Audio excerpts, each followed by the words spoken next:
everybody, Mike with Enviroscape LA. So excited. We're in Redondo Beach, California, 2400 block of Rockefeller Lane, if you want to come by and visit sometime, because I'm standing on the sidewalk. There's a street. You can see this anytime, day or night. What was here originally, here's a sign, says, please keep off the grass. This was just a grass lawn. In fact, he had two of these, and we went ahead and pulled out the grass, which is a good thing to do. If you want to be more environmentally sensitive, use less water, help the pollinators. Grass is not really going to do that. Grass is a carbon sink, which is a good thing, but it doesn't do anything for the pollinators. And you know, people say that mankind is on top of the food chain, but a chain is only as strong as its weakest link. We have so many weak links underneath, so we need to help the pollinators to get the earth back into balance. So I want to give you an idea of what we did here. For example, right here there were some old trees here that were on the way out. We pulled them out and we put a food wall. These are apple trees. In fact, check out the apples here. Those are the Dorset, Golden Dorset. We're still in March, so those guys have already started, but this is a very unique tree because number one, it's a espalier, meaning that it grows tall and thin. It doesn't grow wide like a typical apple. And there's three different types of apples that are spliced into this tree. There's a Dorset, and then as soon as those have run their course, then we have the Anna, and then as soon as those run their course, then we have the Fuji. Fuji are just amazing. Very, very tasty, we'll say. And I see so the Dorset have already started to produce fruit, and then the flowers right here on the Anna, those are just coming out, and then the Fuji is barely starting to come out at this point of the year. So it'll be blooming, we'll get fruit on it later on in the year. So there's a few things that we did do here, very unique. For example, there's a lot, this is a big structure, big house, and there's a lot of rain that when it rains, there's a lot of water that falls. Now the problem with rainwater, not a problem when it's in the air, but when it hits the ground, hits the roof, there's braked dust, there's tire dust, there's oil in the street. When the rain hits your roof and it goes out to the street, it pushes all that pollution into the ground, times that by millions of cars, and we're killing our oceans. So what we need to do is we need to partner with nature. We need to divert that rainwater, and instead of going out to the ocean, we need to divert it into what we call a rain garden. And so this is just right here is a rain garden. What we did was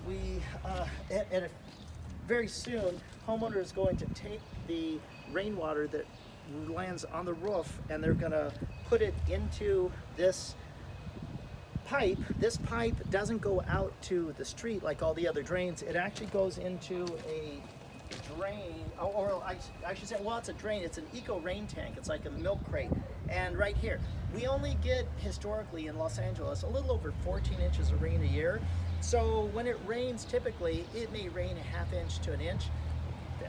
This is plenty. So if it rains multiple times, it'll provide groundwater for all these native and California friendly plants. And number two, it keeps it out of the ocean, which is the goal. So we created this, what we call rock art, with a lot of stones, and you know, the whole idea is that the rain is going to push into here and then keep it on site. Now, as far as the plants go, we'll talk about plants and we'll talk about irrigation and lights and a fountain. The plants are California friendly. You don't have to have all natives. It's great if you do have natives, and we have a lot of natives here, but some are not natives, like for example the fruit trees. This is a Feijoa Silowiana pineapple guava. We have a Pakistan mulberry. That guy's going to get big. It's going to reach a second story and give you huge. It's like taste like blackberries, but they're about that long, about 6 inches long. Amazing fruit tree. We don't want to just think about food for people, but think again of the pollinators. And so the native plants will bring the pollinators. And if you want to bring birds into your house, the number one plant is right here. This is the Toyon. Heteromeles are beautifolia, that's a botanical name. But they're just bird magnets. They just are. And this thing's gonna be able to grow up pretty high, and the structure here looks like it's about 3 stories, so that's gonna grow good. This is an Australian plant. It's not native, but it's California friendly. It's called Cousin It. I wanted something to just kind of hide this, and kind of buffer this area here so that when it grows in, it's going to be able to, it'll almost create an infinity look to it. Now we did add a couple of pieces of, or a couple logs here just for some interest. And these plants here are called Roselia. They're California friendly plants, and so they'll grow taller and they'll sprout, they'll bow over, giving the illusion of like splashing water, because I wanted to give the illusion of some type of a water look. These are California friendly. They're called Pittosporum cream de mint, more Roselia. These are California friendly plants. They're actually succulents. They're called Allostriata. We've got, so these are just coming out with flowers right here. Really gorgeous orange flowers. Very, very good for hummingbirds. Love these too. Mexican sage, Salvia leucantha. We've got 3 of those here. And then we've got a California native here. This is the white sage. Wonderful plant, used in many societies for spiritual practices, or the smell, just wonderful, the white sage. Now, this is white sage, salvia. Another California native is, I want to introduce you, because in landscaping you want to go taller next to the house and then smaller so you can see. So one of the smallest salvias I know, or sage, is the Salvia bonbon, and it's right here. And if you're gonna think of using lavender at your house, lavender is great because it's a California friendly plant, but it's not native. This Salvia bonbon here is actually a California native, so it'll help the pollinators, and it looks very similar to lavender. So Google that and then give it a try if you're going to be replanting things. And over here, and that for this project, thanks Mimi from Garden Magic Company for reminding me of that, because I was able to get those. Okay, so the Pakistan mulberry, it's small now because you know what? Last year was the pandemic, and at the height of the pandemic, and everybody was gardening, and so it was hard to find fruit trees. So I was able to get this. It's got a lot of new buds, so it's going to be popping out soon. Over here, there's cutouts in the garden, and so instead of just a regular bush, guess what? We decided to go with artichokes. Check out the size of these dudes. I mean, these are some serious artichokes. Whoa, look at the color on that, absolutely beautiful. And if you don't cut them off and eat them, then you can leave them for the flowers. They look like a punk rock haircut with the purple hair. Really cool. This area right here, it's got drip irrigation, and this is gonna be an herb garden. So I've gotta make a run for some herbs. Oh, and I can't forget the bee house. So the bee house right here, we mounted this. These are for our native bees. We love all bees. We love the honey bees because they're the reason we eat, but we also have native bees. If you didn't know, they're called mason bees. So this little bee house here is going to remind us that we need to take care of all of the pollinators, not just one particular type. And then yeah, different elements to this garden. Very, very, very cool. We got another California friendly here this is actually a California native, Hesperlo. And it gets this pretty orange flower, stunningly beautiful. A California friendly plant is actually a fruit tree. It gives you fruit, and the hummingbirds absolutely love this. This is called the strawberry bush. It gets fruit, that thing's going to start growing, and when it does, it's going to be like a strawberry machine. It's not actually a strawberry, but it gets about the size of a strawberry and it's sweet like one. So the idea is it's going to grow bigger, this big. I'm going to give some privacy in front of this window. This is an Australian plant called Garcia, peaches and cream. I wanted to give the illusion of, instead of just looking at a stark driveway, this is going to fill up this area right here. And the pretty flowers are just stunningly beautiful. Look at that. Where do you find something so gorgeous as the peaches and cream? Just, and it's very, very little water is required. We're going to come very shortly. The boys took off. They're going to bring a couple of basalt fountains, and we're going to install those in the front. And we're going to double stake this strawberry tree. Check out the bark on this. Is that like the most beautiful bark on planet Earth? Stunning. And this is a real hummingbird attractor. Birds in general love to eat the berries because this is a strawberry tree, but it's the Arbutus marina. It has that smooth bark on it. Fabulous tree. I love this tree so much. I actually have 2 of these in front of my house in my front yard.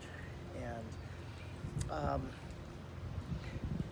the idea is that this is going to grow up to his 2nd story, so he'll be able to lean over his deck and pull food from his 2nd story.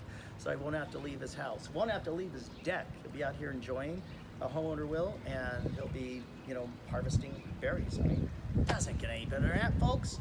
So a couple of California natives. These are cordylines. These are just to add some interest because we have this fountain. It's I didn't quite know what we were going to do, but it turns out that we created the Zen Fountain. We drilled through the rock, and we were able to put an Owasa pump on it. It's only 27 watts. I mean, that's like your refrigerator light. It's just hardly any water at all, and it's self-fulfilling. We added this piece of flagstone on the back, or excuse me, on the front. The idea is that when dogs are walking by, you have a leash. What's the hardest thing for on a dog is to have a drink. So at least they're not going to have to wait for a mile to get a drink. Come over here to Zane's place and you can have a drink. The homeowner here, Zane, if we took the I out of his first name, it would be Zen. And so there's Zane's Zen Garden. Very, very cool.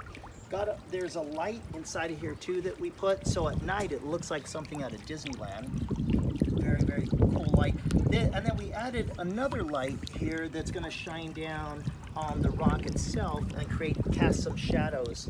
Very, very cool. I wanted to do this video because I wanted you to see the inner workings of all this and how it's done properly.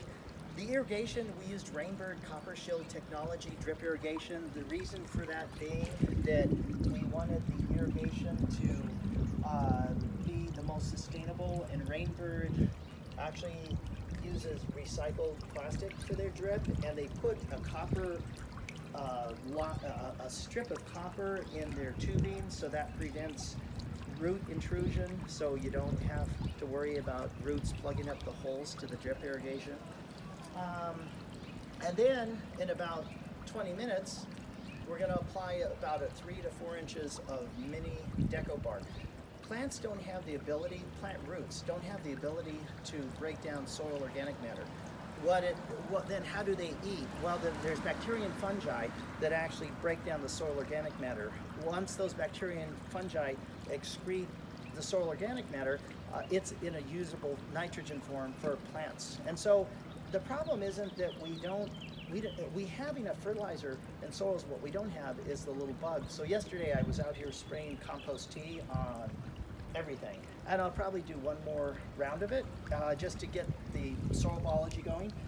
And that's about it. I just wanted to bring this to your attention. It's a food forest. It's food for people, food for the pollinators, a drink for the doggies, and hopefully landscapes like this are going to be conversation pieces. They're going to create community around what we can do for the planet. Before, the grass lawn here was a contributor to the problem, but now this landscape is a complete turnaround. It's only taken us about 3 days to build this, but this landscape is a part of the solution rather than part of the problem. For more information, contact us, our website, www.enviroscapela.com. This is Mike. When you think of sustainability, regeneration, think Enviroscape.